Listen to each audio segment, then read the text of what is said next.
Yo creo que el 17 de octubre en general, bueno, hay una histórica frase de Cafiero, que ustedes la conocen, ¿no? Sí. La adjudica Cafiero, no sé si la dijo o no, pero se la adjudica Cafiero, que es que el peronismo tiene un día de la lealtad y 364 de la traición. Bueno, parece es un poco medio rayauto, claro. pero en algún punto, la diversidad de los actos de hoy pareciera darle la razón, porque en definitiva hoy lo que vamos a ver es un acto mayoritario, central, que va a ocurrir en Plaza de Mayo. sí. Escenario, no, el escenario clásico, el escenario más creíble para un acto. Bueno, el escenario donde en definitiva tomó dimensión histórica el 17 de octubre, sí. Porque fue una manifestación, profe, no, vos no me dejes mentir, que eso es el que sabe. No te voy a dejar, a ver. Bien, gracias. Pero digo, fue una manifestación que nace de los suburbios del conurbano, pero confluye a Plaza de Mayo, por lo menos ahí es donde toma dimensión histórica. Por supuesto, por supuesto. Con la famosa patas en la fuente. Hoy vamos ahí, hoy muchos vamos a estar ahí. Claro. Entonces, bueno, más de un centenar de organizaciones. Entre ellas, dos datos que resalto, además de los sindicatos, que son los convocantes originales, ¿no? De un sector de la CGT y la CTA. El PJ bonaerense, o sea, en términos institucionales, el PJ bonaerense no solamente adhiere, sino que formó parte de la organización de la gestión del documento. Atención, porque el documento es un documento contundente. Sí, vos tiraste algunos adelantos, ¿no? Sí, es un documento político, sí, muy contundente. Por fin. Donde se establece un programa de gobierno. Exacto. Un diagnóstico. Sí, te diría que más que un diagnóstico, un programa de gobierno, porque se reclaman medidas concretas, desde una asignación universal para los trabajadores, pasando por un aumento suma fija. Se pide avanzar con la desmonopolización de los productores de alimentos como condición indispensable para combatir contra la inflación. Se pide avanzar con una reforma a la Corte Suprema, del Poder Judicial y al final del camino de la Constitución. Es decir, hay reclamos concretos que bien pueden ser interpretados como una plataforma de gobierno, son 7, 8 puntos, que van a ser leídos hoy y que, insisto, institucionalmente el PJ bonaerense, que preside Máximo Kirchner, lo acompaña. El PJ Nacional, a diferencia del PJ bonaerense, adhiere, pero el presidente del PJ Nacional no marcha. Raro. O sea, el presidente del PJ Nacional es el presidente de la Nación, ¿no? Sí. Que, según hizo trascender su portavoz, Cerruti, no va a participar de ningún acto. Va a estar en una inauguración en un acto de gobierno, digamos, pero no. Sí, que entró en agenda después de la. No con la convocatoria, convocatoria del 17 de octubre. No va a participar de ningún acto, porque en el acto de obras están los que se suelen reunir a cenar con el presidente. Claro. Y es un acto que es bien contradictorio del de Plaza de Mayo, porque si bien el de Plaza de Mayo, insisto, va a ser masivo, es el que mejor representa el espíritu del 17 de octubre, a mi modo de ver, por sus componentes, ¿no? Sus componentes convocantes. Sí. El de obras sanitarias es el opuesto, donde están las organizaciones sindicales más robustas, también conocidas como los gordos, donde se va a formar un partido político para influir en las listas del próximo comicio. Cuando uno asumía que el peronismo tenía como columna vertebral a los trabajadores y fundamentalmente a la CGT, y hay hoy parte de la conducción, te diría la mesa chica de conducción de la CGT, se va a reunir para armar un partido político o un espacio de intervención política dentro del peronismo, que es el movimiento, este movimiento que están creando, con fines declarados muy específicos: participar de la discusión de las candidaturas del próximo año dentro del peronismo, pero bajo la advertencia, que ahí está el detalle, la advertencia de que si en el peronismo no encuentran espacio irían por afuera o irían incluso a distribuir candidaturas en distintos espacios. O sea, es un movimiento de fuga. O de fuga, bueno, al principio de tocata y fuga, parafrasear. porque no se va del peronismo en su acepción más gaseosa, que sería la identidad política, pero podría irse del dispositivo electoral del Frente de Todos. Y ahí empieza la especulación. Bueno, se está lanzando hoy esta famosa tercera vía en la que querrían confluir Schiaretti y Manes, por ejemplo, con un sector del sindicalismo como soporte territorial. Porque el tema es... ¿Esto es información o es especulación, mi querido amigo? Y es una parte y una parte, ¿viste? Como en un juego de química, tenés que ir balanceando la parte. Sí. Bueno, como en la química, no en un juego de química. Claro, yo me pasa que mi cercanía con la química no pasó de un juego, claro, digamos. Hay que tener cuidado porque en esa clase, claro, de cuestiones, viste, que pones mal un componente y explota. No, claro. Digo, daría la sensación que este movimiento, como ya lo hizo en su momento con el Frente Renovador, por eso no es raro imaginar ese escenario, porque, a ver, 2 de los 3 triunviros de la CGT, Daer y Acuña, en su momento, se fueron del dispositivo electoral del Partido Justicialista, del Frente para la Victoria, y armaron el Frente Renovador con Massa. O sea, no sería una actitud novedosa. ¿Con Randazzo no estuvieron también? ¿O estoy equivocado? No todos. No todos. Moyano en su momento fue respaldo de Mauricio Macri en el 2015. Inauguraron el monumento a Perón, que no se parecía a Perón, se parecía a Aramburu. Fiscalizó el moyanismo para Macri. Entonces, no sería una novedad que haya un sector del sindicalismo abriendo una tercera vía electoral, tercera, cuarta, quinta, ya hay por lo menos 4, ¿no? En danza. Si se abre esta, sería una cuarta en danza. Bueno, ahí hay un elemento que permitiría dividir el voto peronista. Problema que hoy tiene Juntos por el Cambio, porque Juntos por el Cambio tiene dividido el voto de derecha o de centro derecha o de extrema derecha, o sea, del centro a la derecha el voto se empieza a dividir por la irrupción de Milei, claro, por la posibilidad de que se abra esta opción con un Facundo Manes que buscaría tomar votos del centro y un Schiaretti que buscaría tomar votos del centro peronista, bueno, pero también con una tendencia a la derecha.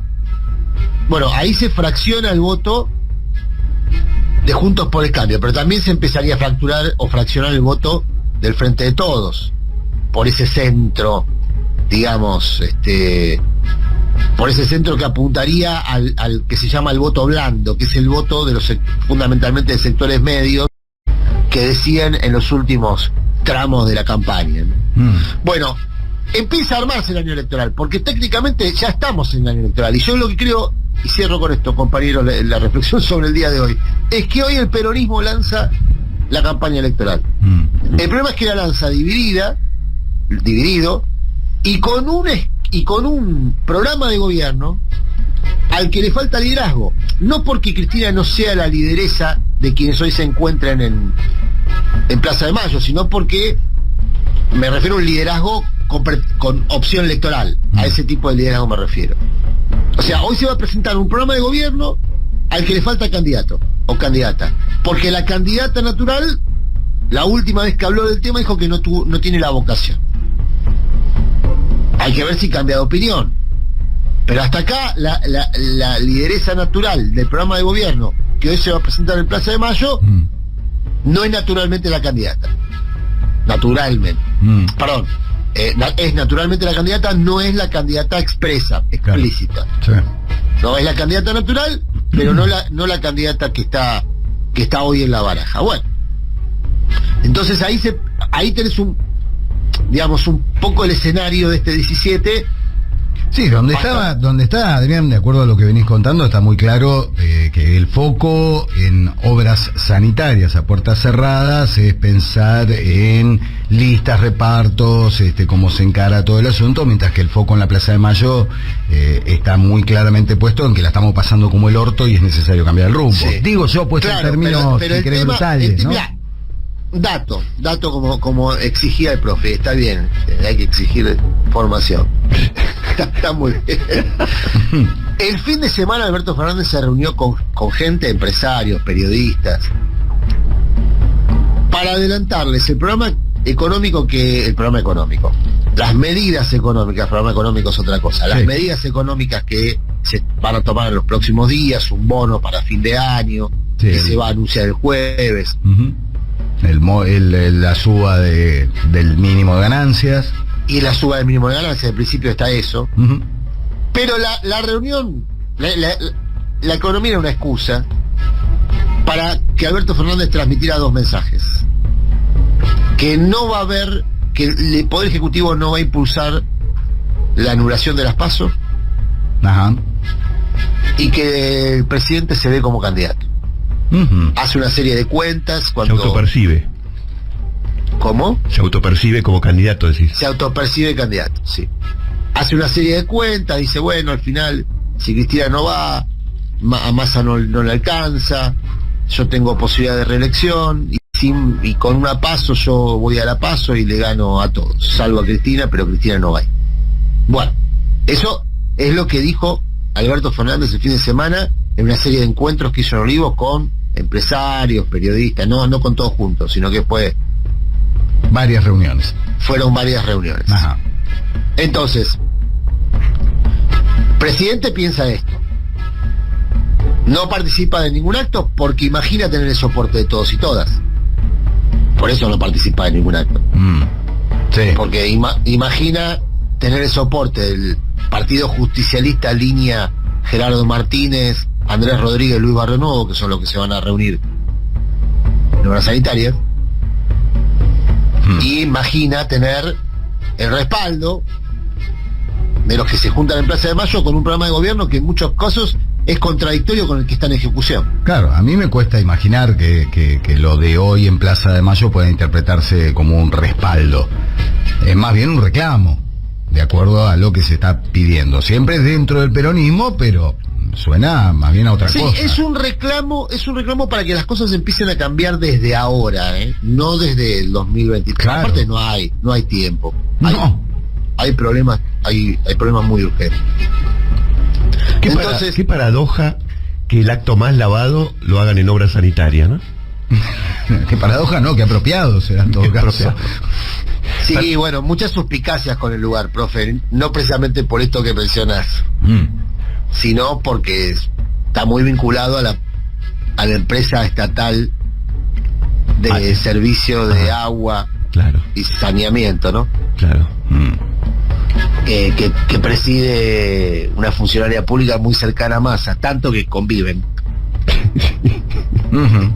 Claro, sí. También llama la atención el lugar por eso, ¿no? Igual, bueno, se alquila el lugar, ¿no? Sí, claro, no necesariamente por eso.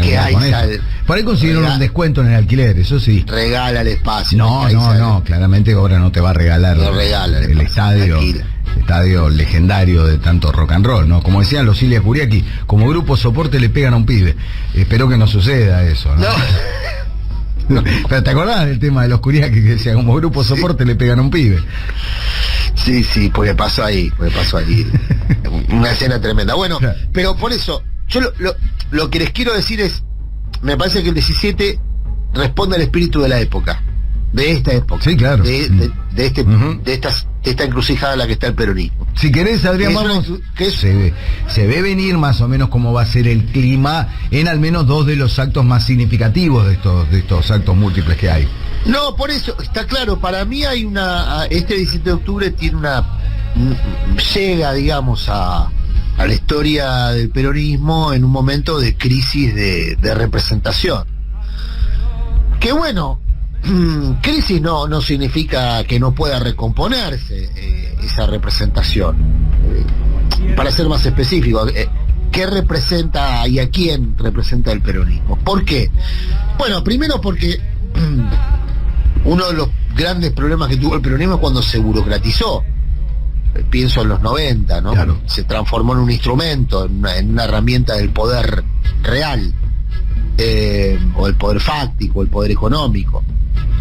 Después, cuando retomó el impulso transformador, ya en este siglo, con los gobiernos de Néstor y Cristina, recuperó no solamente su base electoral, sino su base militante. Uh-huh.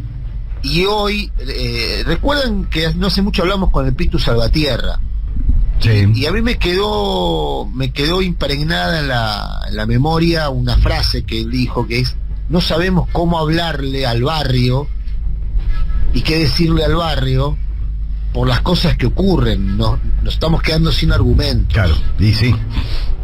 Me pareció muy muy fuerte el Pitu, un hombre que sin especulación electoral ni nada, milita por una idea política, digamos. No digo que no tenga aspiración electoral, digo que es un militante, ¿no? un militante que va a hacer su tarea evangelizadora diaria, digamos, si se pudiese homologar la cuestión religiosa con la política, ¿no? Pero bueno, en otro orden, permítame, antes de que yo sé que vamos a seguir con este tema en un ratito con Jorge Duarte, ¿no? ¿Cómo está el clima en obras sanitarias? Mira, está todo medio verde todavía, hay mucha demora por el tránsito, así que la cosa todavía no está tomando color, algo de gente ya está adentro, pero todavía parece que falta un rato largo para que empiece. No mucha movilización, solo un par de gremios movieron algo de gente como para darle color o bandera y un poquito más al acto, y calculo que esto faltará por lo menos media hora, 45 minutos para que empiece a tomar estas características de acto principal. Acá la novedad, o no tanto porque en realidad fue anunciado por todos lados, es que se va a lanzar el movimiento nacional sindical peronista, con el que espacio de sindicatos, los gordos, los independientes y el barrio nuevismo esperan tener lugares en las listas. Uh-huh. La idea, te la resumo rápidamente, de lo que uno estuvo hablando con los dirigentes, es: nosotros damos esta señal, los gremios aportamos logística, recursos, un montón de cosas que los candidatos necesitan para 2023, ahora esperamos que ellos vengan a buscarnos a nosotros. Un poco esa es la consigna de hoy. Uh-huh. La gente que va a concurrir ahí a obras sanitarias, ¿cómo es la cosa? ¿Está programada? ¿Ya están todas las entradas vendidas? Lo digo metafóricamente.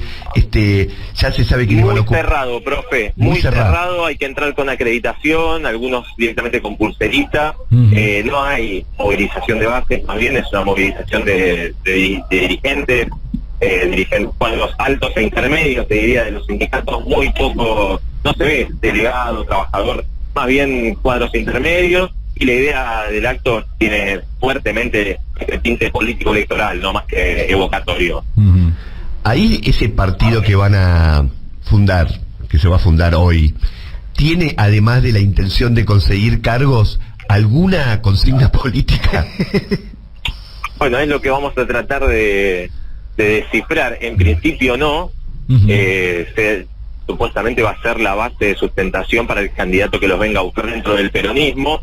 Veremos cómo termina de florecer esto. Lo estuve escuchando a Adri. Es probable que esta oferta también la tomen algunos otros candidatos centristas, por decirlo de alguna manera.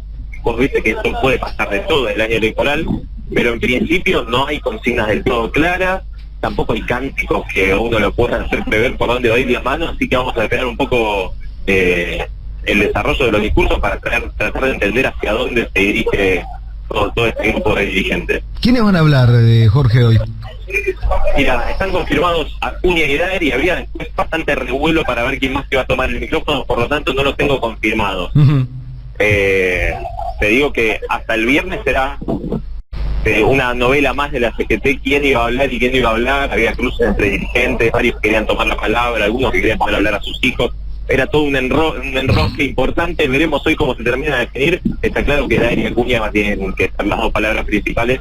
Veremos el resto, si es que va a haber muchos más. Tampoco se espera un acto con demasiado contenido político, no se espera tampoco acá un programa de gobierno ni de gestión. Uh-huh. Ni mucho menos alusiones a el otro acto en la plaza, ¿no? No, tampoco se esperan presencias de dirigentes políticos. El hecho de que se haya descartado la invitación al presidente terminó siendo una especie de efecto cascada para el resto de los invitados de la política. No va a haber ninguno, prácticamente no hay espacios, esos guarreritos, viste, para dirigentes importantes que suelen asistir a actos. Es muy reducido y está más bien centrado en este grupo de dirigentes de la CGT, que van a estar unos 10, 12 que estarán en la mesa principal. Quizá te quiere hacer alguna pregunta más, consultarte sobre lo que está sucediendo, lo que va a suceder en obras sanitarias. Un señor que ya está conectado con el aire de AM530, con Siempre Soy, y no un señor cualquiera, el señor Daniel Toñetti. Muy buenos días, Dani. Querido Eduardo, profe, hola. ¿Cómo andás, Jorge? ¿Qué cuentan? ¿Cómo va, compañero? ¿Todo bien? Querido. Bien, Jorge, ¿y presentan hoy finalmente un partido político, una formación política, la CGT? Sí, es una corriente que hace las veces de 62 organizaciones. Acá hay un tema que tiene que ver con una disputa que hubo judicial, legal, institucional respecto de la chapa de las 62 organizaciones. Los gremios que están acá perdieron esa batalla, por lo tanto... La 62 históricamente fue como la herramienta, llamémoslo, política al interior del Partido Justicialista de los gremios. En un momento donde los gremios eran definidos como la columna vertebral de el Partido Justicialista, ¿no? Estamos hablando de otra Argentina, ¿no? Bueno, los relatos que evocan acá, Dani, hablan de esas 62 organizaciones con el 30% de participación en las listas. Como no pueden usar ese sello, están lanzando una especie de movimiento nacional sindical peronista, desde el cual hacer las veces de 62 organizaciones y tratar de sentarse a negociar con los candidatos lo que siempre aportan los gremios, que es territorialidad, recursos, logística, muchos actos para la campaña, gente, movilización, bueno, y a cambio de eso quedarse con lugares de participación. Recordemos, Jorge, quizás alguna de las respuestas estén en la historia, vos que conocés bien la historia del movimiento sindical argentino, que el primer jefe de la bancada de diputados de la redemocratización del país, de la recuperación democrática en el año 83, era un dirigente sindical. Era Pedro Ibáñez del Sindicato Unido de Petroleros del Estado. Para entender el poder que tenían en aquel momento las organizaciones sindicales a la hora de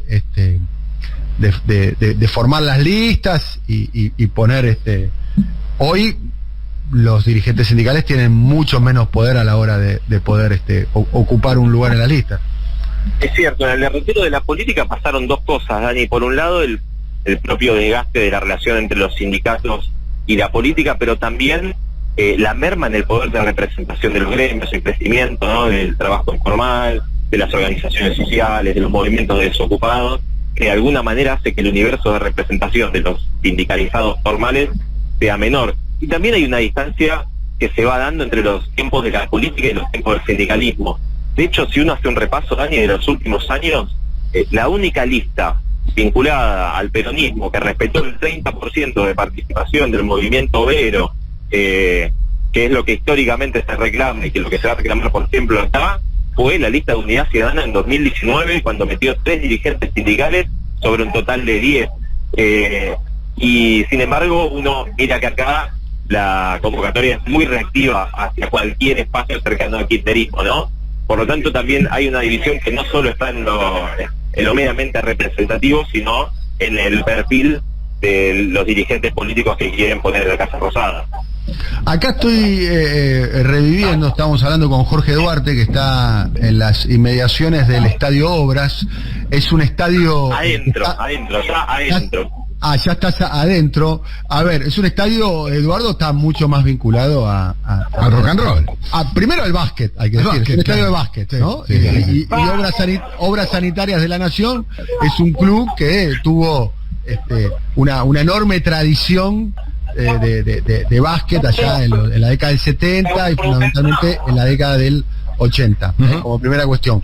Después era una venue muy reconocida, la más importante de la historia del rock de los 70 y 80, ¿o no? ¿Sabés quién la inauguró como sede rockera, no? ¿Quién? ¿No? Luis Alberto, obviamente.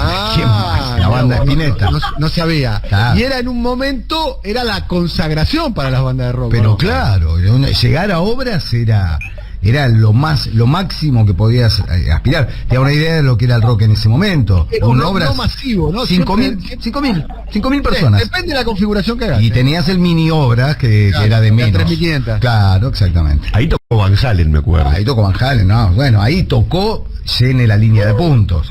¿No? Tocaron todos. Tocaron todos. Sí. Y además, Obras tenía como en el imaginario colectivo el lugar A de llegar, que era una banda que se hacía masiva, sí. y B era, entre comillas, pactar con el sistema de alguna manera. Claro. Para mí eso un poquito, para mi gusto un poquito sobreactuado. Pero Jorge, no hay una tradición política detrás de Obras. Yo recuerdo que obviamente hubo, creo que algún congreso del PJ y demás, ¿no? Mira, tanto había algún congreso de renovación de autoridades del TGT acá, me acuerdo de algún 1 de mayo también, en 2016 o 2017, pero no es un lugar al que se suele asistir frecuentemente. La verdad que las locaciones suelen ser otras, pero también los perfiles de actos suelen ser otros, Dani. No estamos hablando de un perfil de acto donde se convoque, por ejemplo, a los trabajadores, a las bases. Tampoco veo mucho delegado, más bien, como le decía a los compañeros, me parece es un acto para la dirigencia, la alta dirigencia y la dirigencia intermedia de los sindicatos. No hay movilización popular, por decirlo de alguna manera. Es un acto bien cerrado, tampoco hay invitación a la política. Y esto me dispara también, estaba ahí reconstruyendo una declaración en el año 88 de Cafiero, definiendo a las 62 organizaciones como la rama seca del peronismo, ¿no? Eso le terminó costando, porque Lorenzo Mariano Miguel, quien era el titular de las 62 organizaciones, se terminó yendo con Menem, ¿no? Creo que Lorenzo había pedido que el Tati Bernet sea el candidato a vice de esa fórmula, Cafiero de la Sota. Cafiero dijo no necesito del apoyo de la 62, y Lorenzo se terminó yendo con la 62 con Menem, y bueno, la historia ya es conocida, ¿no? En el año 88 se produce la interna esa y la termina ganando Menem frente a Cafiero, pero eso ya es historia. Lo que sí es presente, y esto me dispara a otra cosa más, es que no hay muchos dirigentes sindicales con electorabilidad, Jorge, a lo largo de la historia.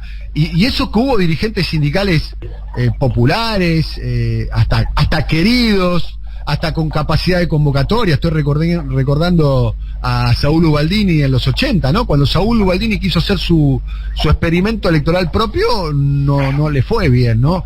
Y para relacionarlo con lo que sucede en Brasil, ¿no? Que un dirigente, un tornero metalúrgico, primero dirigente de su sindicato, después dirigente de una central obrera, bueno, como el caso de Lula, ¿no? Lo cierto es que hoy Lula no es un dirigente sindical, sino es un dirigente político.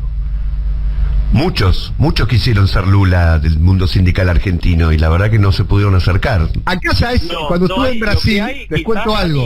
Cuando estuve en Brasil en una reunión con José Diriceu, y en un momento Diriceu preguntó por Víctor de Genaro. Claro, ¿En qué anda Víctor? Porque Víctor de Genaro, en serio, sí, era presentado acá en la Argentina. Ustedes se van a acordar, seguramente los oyentes que están escuchando y demás, pero cuando venía Lula a la Argentina, sus interlocutores no eran el peronismo. Era o de Genaro o era Chacho Álvarez, llamémoslo. Claro. A través de Marco Aurelio García, digamos. Estamos hablando del Lula antes de ser presidente, el Lula que intentaba ser presidente. El Lula de los 90, no el Lula del siglo XXI. Jorge.